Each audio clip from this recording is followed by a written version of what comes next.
ನಾವು ಏನಾದ್ರೂ ಒಂದು ಒಳ್ಳೆ ವಿಚಾರನ, ಒಳ್ಳೆ ಇಂಟೆನ್ಷನ್, ಒಳ್ಳೆ ಕನ್ಸರ್ನ್, ಸೋಷಿಯಲ್ ಕನ್ಸರ್ನ್ ಒಳಗ್ ತರ್ತಿದೀವಿ, ಅದ್ರ ಬಗ್ಗೆ ಮಾತಾಡ್ತಿದೀವಿ ಅಂದ್ರೆ ಸರ್ ನಾನೇನ್ ಹೇಳ್ತೀನಿ ಅಂತ ಹೇಳಿದ್ರೆ, ಫಸ್ಟ್ ನಮ್ ಪ್ರೊಫೈಲ್ ನ ಡೆವಲಪ್ ಮಾಡ್ಕೊಳ್ಳಿ ಆ ವಿಷಯದಲ್ಲಿ, ನಮ್ ಪರ್ಸನಾಲಿಟಿನ ಡೆವಲಪ್ ಮಾಡ್ಕೊಳ್ಳಿ ಆ ವಿಷಯದಲ್ಲಿ, ಸ್ಪೆಷಲ್ ಎಜುಕೇಶನ್ ವಿಷಯದಲ್ಲಿ ನಿಮ್ಮ ಪ್ರೊಫೈಲ್ ನ ಡೆವಲಪ್ ಮಾಡ್ಕೊಳ್ಳಿ, ಮೆಂಟರ್ ವಿಚಾರದಲ್ಲಿ ನಿಮ್ಮ ಪ್ರೊಫೈಲ್ ನ ಡೆವಲಪ್ ಮಾಡ್ಕೊಳ್ಳಿ, ಕೋಚ್ ವಿಚಾರದಲ್ಲಿ ನಿಮ್ಮ ಪ್ರೊಫೈಲ್ ಡೆವಲಪ್ ಆಗ್ಲಿ, ನಿಮ್ ಪರ್ಸನಾಲಿಟಿ ಡೆವಲಪ್ ಆಗ್ಲಿ.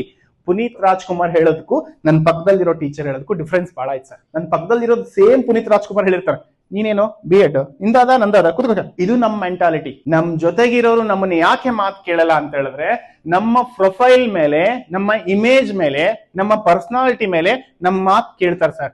ಅಂದ್ರೆ ನಾನು ಏನ್ ಕೇಳ್ತೀನಿ ಅಂತ ಹೇಳಿದ್ರೆ, ಎಲ್ಲರಿಗೂ ಕೂಡ ಇಲ್ಲಿರೋ ಎಲ್ಲರಿಗೂ ಟೀಚಿಂಗ್ ಬೆಳೀತಾ ಇದೆ, ಟೀಚಿಂಗ್ ಮಾಡ್ತಾ ಅದ್ರ ಜೊತೆಗೆ ನಾವು ಬೆಳೆಯಬೇಕಾಗಿತ್ತು. ಎಲ್ಲೋ ಒಂದ್ ಕಡೆ ಸೆಲ್ಫ್ ಡೆವಲಪ್ಮೆಂಟ್ ನ ಸ್ಟಾಪ್ ಮಾಡಿದ್ವಿ, ಸ್ವಯಂ ಅಭಿವೃದ್ಧಿನ ಸ್ಟಾಪ್ ಮಾಡಿದ್ವಿ. ನಾವ್ ಹೇಳ್ಬೋದು ನನಗೆ 15 ವರ್ಷ ಎಕ್ಸ್ಪೀರಿಯನ್ಸ್, ನನಗೆ 20 ವರ್ಷ ಎಕ್ಸ್ಪೀರಿಯನ್ಸ್ ಇರ್ಬೋದು. But end of the day society ಏನ್ ಕೇಳುತ್ತೆ ಅಂತ ಹೇಳಿದ್ರೆ, ನೀನ್ ಯಾರು ಅಂತ ಕೇಳುತ್ತೆ. ಅವಾಗ ನೀ ಕೇಳ 15 ವರ್ಷ ಮಾಡಿ ಅದೆಲ್ಲ ಇರ್ಲಿ, ನನಗೆ ನೀನ್ ಯಾರು ಅಂತ ಕೇಳಿ ಏನ್ ಆನ್ಸರ್ ಇದೆ? That is the reason teacher ನಾವೆಲ್ಲರೂ ಸೇರಿ ನಮ್ಮ ಮೇಲೆ ನಾವು ವರ್ಕ್ ಮಾಡ್ಕೊಂಡು, ನಮ್ಮ ಪರ್ಸನಾಲಿಟಿ ಡೆವಲಪ್ ಆದಾಗ, ನಮ್ಮ ಪ್ರೊಫೈಲ್ ಡೆವಲಪ್ ಆದಾಗ, ಅದು ನಮ್ಮ ಮಕ್ಕಳಿಗೆ ಮತ್ತು ನಮ್ಮ ಜೊತೆಗಿರೋರಿಗೆ ಇನ್ಫ್ಲುಯೆನ್ಸ್ ಆಗುತ್ತೆ ಸರ್.